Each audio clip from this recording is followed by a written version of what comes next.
Hello, my name is Robert Kiyosaki, and I'm probably best known for writing this book here called Rich Dad, Poor Dad, which was first published in 1997, and my wife and I created this board game, Cash Flow.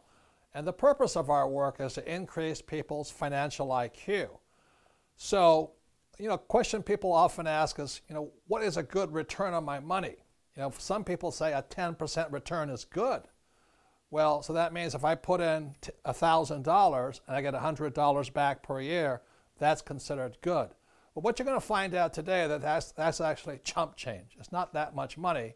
So we're going to be talking about how your financial education and a higher financial IQ can actually teach you how to make money out of nothing, something called an infinite return.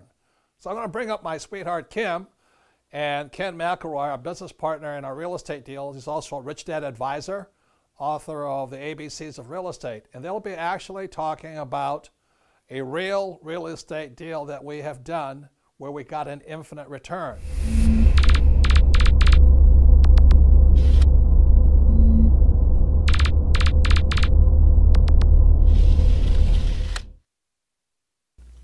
Hi, I'm Kim Kiyosaki, the co-founder of the Rich Dad Company along with my husband Robert, and I'm also the author of Rich Woman. This is a book for women on money and investing because we women need to take care of ourselves financially and be prepared for whatever comes our way. And I'm Ken McElroy, Rich Dad advisor and property investor, and we're going to talk today about principles in this book, which are basically how to buy properties at cash flow and produce infinite returns. And when Ken and I and Robert first met, the reason we got together is because we are so aligned on our philosophy, especially about cash flow. And management. When I read Rich Dad, Poor Dad, I said, this is the only book I've ever read that likes property management. So this is a deal that we've actually done. We did this in 2004 in Tucson, Arizona. These are numbers we're going to show you today that are real, actual numbers. So let's just start off on what this property was. Yeah, what it was is it's a 144-unit property that's located in Tucson, Arizona, and it had 10 acres of land right next door. And so it had the ability to build an additional 100-plus units on it. So that's really why I brought it to you guys and why you ended up investing in it. So the reason I like this deal is because it was 144 units plus land. So we bought the property for $7.1 million and the land for $500,000. And I knew that the bank would give us 4.9 in a loan and I needed 2.7 in equity. So you came to us and to raise money, and what we liked about the deal is, number one, there was that big opportunity of the land, but also there was 144 units rented that gave us cash flow immediately. Which was very important when you're raising money to have cash flow. We love cash flow. Yeah, cash flow is good.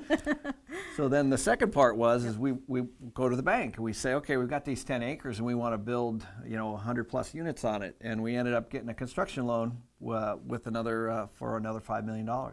And with that construction loan, we built 108 units. So at that point, we had 108 plus 144, 252 units that were built.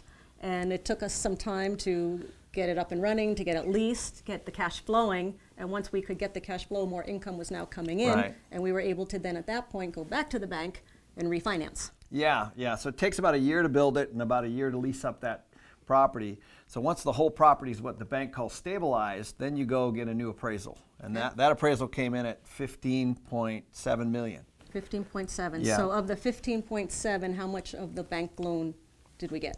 Well, the bank gave us 80%, which ended up being about $12.5 million in a new loan. Okay, so we got a new loan now of $12.5 million. Right, and then we had to pay off the old one, right, which was $9.2 million. Including the construction loan. Right. And that gave us a remaining $3.3 million. Correct. And from that? From that, we owed all the investors their original equity, which was 2.7. And on top of it, so that leaves another $600,000. So for Robert and me, we put in $1 million. We got our $1 million back. Plus, we got an extra $200,000 from the refinance. Right. So at that point, everybody's out. Everybody's out, and we're still getting cash flow from the property. We have no money into it, and that's an infinite return. Right. And we still own it today. Cash flow is about $300,000 a year. So once again, it takes financial IQ, financial intelligence to make money with nothing. But making money is only part of the story. The next question is, how do you pay less in taxes for the money you make? So with that, I'm going to bring up my friend, Rich Dad advisor, Tom Wheelwright. He's also the author of a book called Tax-Free Wealth. So with that, here's Tom to talk about the last deal on how we pay tax on very little tax on it. So before we get into the numbers and taxes, Tom, would you give the audience a little bit of your background, please? Sure. I have a master's of tax degree, and then on top of that, I spent 7.5 years with one of the 4 largest accounting firms in the world, Ernst & Young, and I spent another 4 years as the in-house tax advisor for a Fortune 1000 company before starting my own firm that I've been running for the last 16 years. And this guy loves taxes. So let's just summarize here. Kim and I put in $1 million. We got $1.2 million back, and every month we get X number of thousands of dollars every month income. So it's an infinite return. But how does that look from a tax side? It's wonderful from a tax side because the cash flow that came back as you were getting the monthly checks, totally tax-free. On top of that, the $1.2 million you got back is also tax-free because that $1.2 million is really debt, and debt isn't taxable. And then on top of that, when you put the money back into a new project, the money from that, the cash flow there, is also tax-free.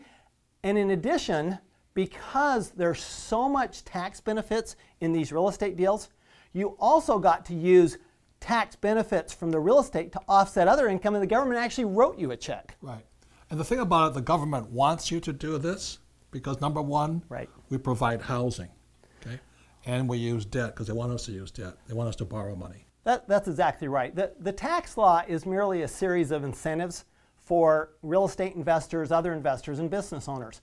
And so the government wants the private people, private investors, to do their work for them, basically. They want to make sure they provide housing, provide jobs, provide commercial buildings, produce oil. Food. And all of this is done through provisions in the tax law to provide incentives to people who put their money in that and risk their money, really, in order to do that. The great thing is, in these deals, is that that money is risked for a very short period of time, then it comes back, and you're back to an infinite return. So the last thing is, people oftentimes say, well, you only do that in America. Is that true?